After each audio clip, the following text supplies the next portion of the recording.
Bem-vindo ao canal A Voz da Ampulheta. Se você se interessa por história, filosofia e pelas ideias que moldaram o mundo, já deixa o like, se inscreve e compartilha este vídeo. Hoje vamos falar de uma palavra que atravessa os séculos como uma promessa e um campo de disputa: justiça. Mas o que significava justiça para os gregos antigos? E por que, ao longo da história, essa ideia foi sendo capturada, moldada e utilizada como instrumento de dominação? Neste episódio, mergulhamos na genealogia da justiça, da harmonia platônica à biopolítica moderna. Comecemos pelo início. A Grécia clássica, berço da filosofia ocidental. Para os gregos, a palavra dikaiosine não designava apenas um sistema legal. Era, antes de tudo, uma virtude ética e política. Em Platão, justiça é a harmonia interna e externa. Na alma, significa que razão, coragem e desejo estão em equilíbrio. Na cidade, que cada classe, governantes, guerreiros e produtores, cumpre sua função sem interferir nas demais. Já Aristóteles distingue dois tipos de justiça: a justiça distributiva, que distribui bens e honrarias conforme o mérito ou a posição social, e a justiça corretiva, que corrige desequilíbrios em transações e punições, buscando a equidade. Importante: para os gregos, justiça não era algo que se reivindica, mas algo que se vive. Não era um direito abstrato, mas uma prática do bem viver em comunidade. Mas o que acontece quando a Grécia é conquistada por Roma? Roma herda a cultura grega, mas não seus significados. Roma reinterpreta a cultura helênica. A palavra justiça, agora iustícia, se torna uma noção institucional, ligada à ordem, à propriedade e à autoridade. Em Roma, o direito é construído com base na ordem, na propriedade, na autoridade do pater familias. O direito romano constrói uma base jurídica duradoura, mas perde a dimensão filosófica do logos grego. O logos grego dá lugar à pragmatização jurídica romana. A justiça vira norma, comando. Roma não entendeu os gregos, traduziu mal. A figura do pater familias concentra poder absoluto sobre sua casa, inclusive sobre a vida e a morte dos seus. A tradução cultural é deficiente. Roma traduz, mas não compreende plenamente. E ao traduzir mal, distorceu. Justiça virou comando. Amor virou contrato. Verdade virou dogma. Com isso, muitos conceitos gregos são convertidos em mecanismos de controle. Justiça vira obediência à lei. Amor vira contrato. Verdade vira dogma. A história do Ocidente é a história da transformação da justiça. A justiça, ao longo dos séculos, vai acompanhando a transformação do poder político. Na Idade Antiga, a justiça é a expressão do poder soberano absoluto. Reis, imperadores e chefes de guerra têm o direito de decidir sobre a vida e a morte. O jus vitae nescisque, direito de vida e morte, define a autoridade. Na Idade Antiga, a justiça é ligada ao direito de vida e morte. O rei, o chefe de guerra, o imperador tem o poder soberano sobre os corpos. Exemplo: é o soberano romano que pode decidir quem vive e quem morre. Já na Idade Média, surge o direito divino dos reis.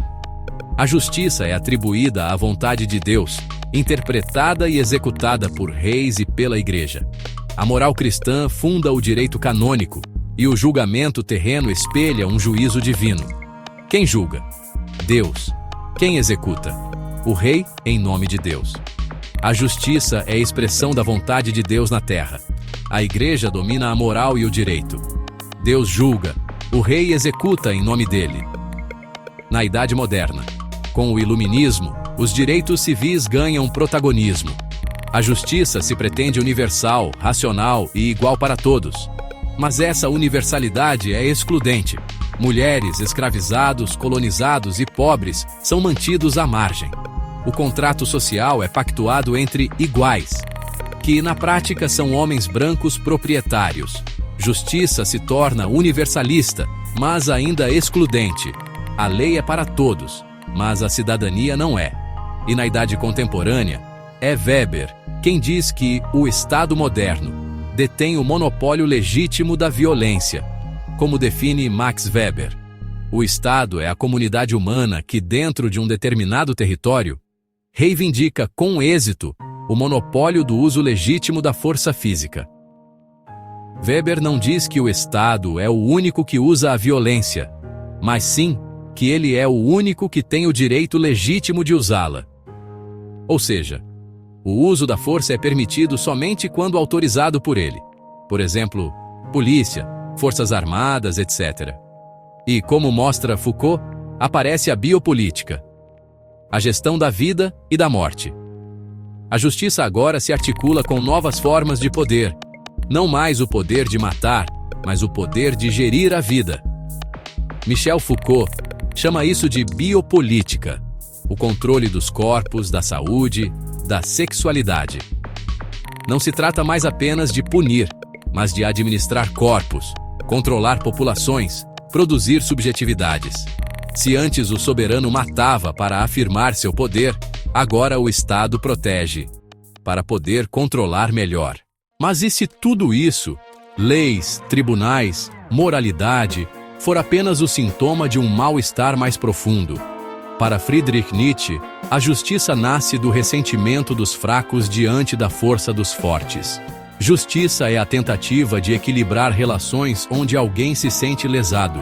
Ele percebe que ao longo da história, a moral sofre uma inversão moral ou inversão de valores. A moral do escravo, que surge com o cristianismo em Roma, inverte os valores.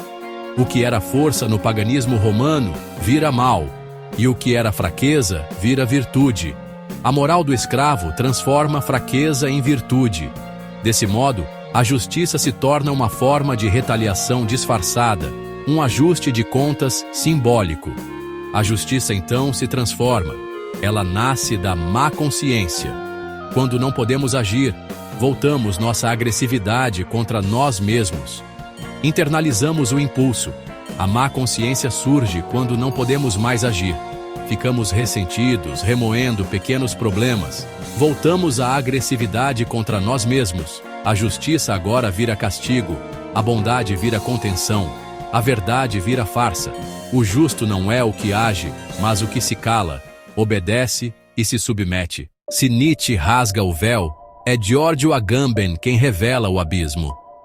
No livro Homo Sacer, Agamben mostra que o Estado moderno mantém, nas margens da lei, o direito de matar sem julgamento.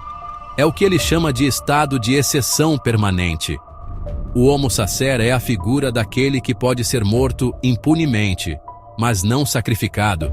Ele está fora da lei e do sacrifício religioso.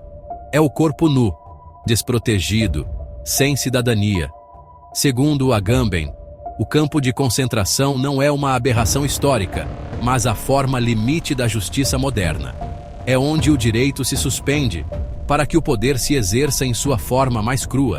O campo de concentração nazista e o Gulag soviético são versões radicais de uma mesma ideia de justiça totalitária, que nasce quando o Estado assume a vida como gestão absoluta.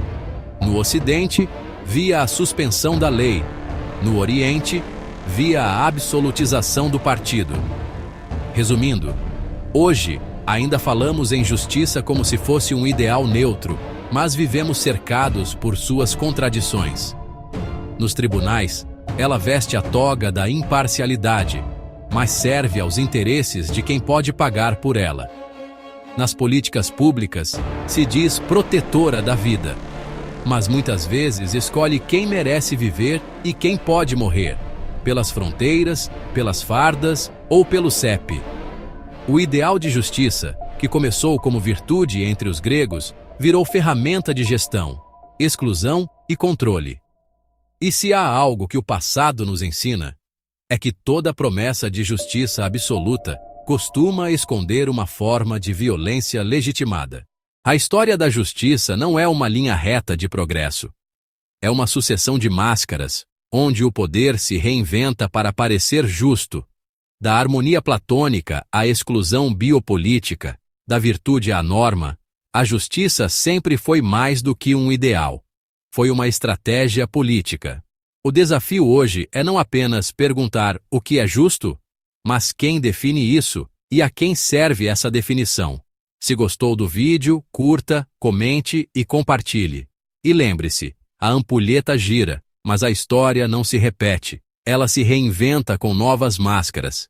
E toda vez que esquecemos isso, o passado volta, piorado. Até o próximo episódio.